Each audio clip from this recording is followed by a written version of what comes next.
Pemirsa, kinerja Cashless Worldwide Indonesia terus meningkat sejak pertama kali IPO. Rekan Patricia Mapelier akan menyampaikan sejumlah informasi terkait Cashless Worldwide Indonesia. Silakan Patricia. Baik Elisa dan juga pemirsa, Cashless Worldwide Indonesia merupakan salah satu emiten papan akselerasi yang IPO pada 4 Mei 2020. Dan berikut sejumlah informasi Cashless Worldwide Indonesia. Kita lihat PT Cashless Worldwide Indonesia dengan kode emiten CASH atau CASH. Pertama kali IPO di Bursa Efek Indonesia pada 4 Mei 2020 di papan akselerasi dengan bidang usaha jasa finansial teknologi dan pembayaran digital. Kemudian di sektor trade, services, and investment. Kemudian di subsektor di computer and services. Kemudian kita lihat sejumlah pemegang saham PT Cashless Worldwide Indonesia. Yang pertama ada Teddy Setiawan yang memegang 348 juta atau setara dengan 24,38%.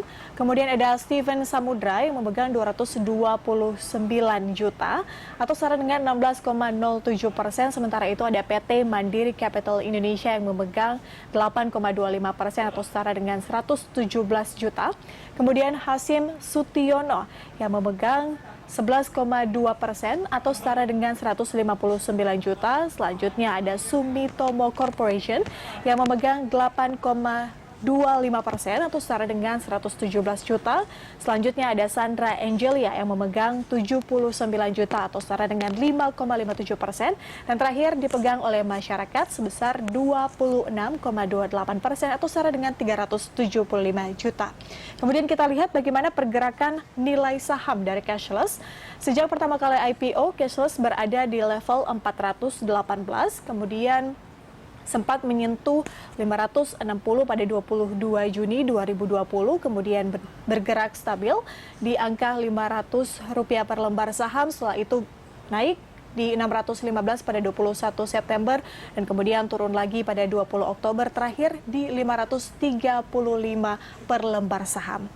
Demikian sejumlah informasi terkait dengan Cashless Worldwide Indonesia. Kembali ke Eliza. Baik, terima kasih Patricia, dan kita lanjutkan perbincangan kita bersama dengan Pak Teddy Setiawan, Presiden Direktur Cashless. Pak Teddy, jika kita melihat tadi ya pergerakan harga saham dari Cashless sendiri atau CASH ini cukup naik di awal, dan tapi apa yang menyebabkan saham ini sedikit menurun di bulan Oktober ini, Pak Teddy?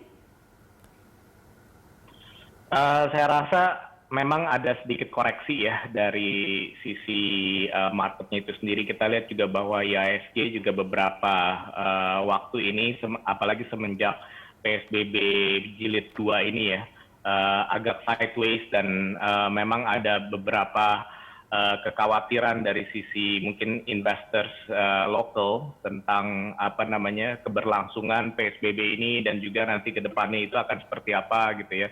Mungkin memang ada sedikit kekhawatiran dari market itu sendiri. Jadi kami sih masih belum terlalu worry dengan pergerakan market yang saat ini ya, dan kami yakin karena kita punya long term plan untuk membawa emiten ini untuk menjadi lebih baik, bisa lebih profitable, lebih menjadi darling ya di dalam papan akselerasi ini. Oke. Nah, ini tadi terkait dengan long term plan yang Anda katakan. Ini proyeksi sendiri atau mungkin target untuk saham Cashless sendiri di akhir tahun ini berapa Pak targetnya? Wah, saya sih nggak bisa targetin ya. Kalau misalnya saya bisa targetin berarti namanya insider trading harusnya. Tapi intinya sih kami mau mengajak ke semua masyarakat gitu ya. And that's the reason why we are going public anyway gitu, untuk supaya bisa menjadi part of our success, part of our growth gitu ya. Bisa menabung saham kami ketika kami masih in the early stage. Dan juga kita bisa berkembang bersama dan juga bisa mendapatkan hasil dari capital gain bersama juga. Ini bagaimana ini menjadi salah satu part di mana Anda meyakinkan tentunya pada pelaku pasar bahwa saham cashless ini atau saham cash ini prospektif. Salah satunya adalah dengan menunjukkan kinerja-kinerja usaha Anda, seperti itu Pak Teddy?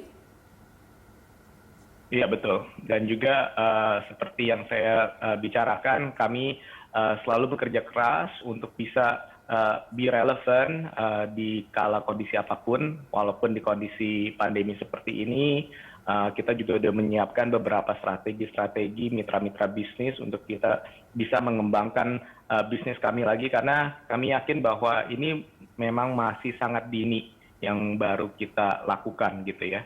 Masih banyak sekali potensi-potensi bisnis yang bisa kita masuk, yang bisa kita berikan nilai tambah, dan itu bisa mendatangkan good values, not just for the company but also for the stakeholders, seperti mitra bisnis kami, merchant kami, dan juga pada umumnya konsumen kami. Tapi berarti dengan demikian Anda optimis bahwa saham Anda di akhir tahun ini akan rebound ya? Yes, Okay. itu udah pasti. Baik, Pak Teddy, kita akan lanjutkan perbincangan ini usai News Update. Pemirsa, Corporate Action akan segera kembali usai News Update.